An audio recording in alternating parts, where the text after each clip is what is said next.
Hi YouTube, today I'm doing my bike check. This is my bike, and start from the back. Maxxis tyres, nice grip on it.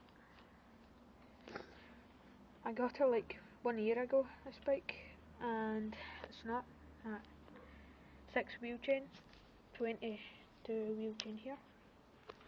Plastic seat. I don't like normal seats. I got a plastic seat because it keeps your weight down. And metal pedals. Sorry for a wrong sentence there. But metal pedals.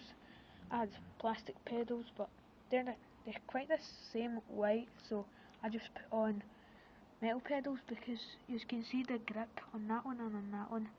It's quite.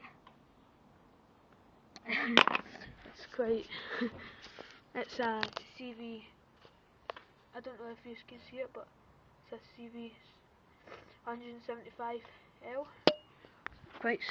Quite good information about that. It's an organ bike, God of War.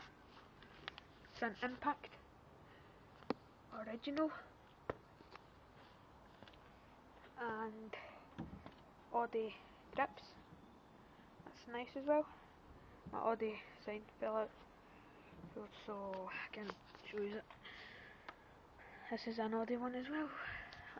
I don't know why didn't they put an Audi sign on it. Don't know. So that's my bike check. As you can see, I've got loads of videos about this bike, tricks, everything. So thanks for watching. Like and subscribe. If I get more than 5 likes, I'm going to show you my new stuff on this bike. Thanks for watching. Goodbye.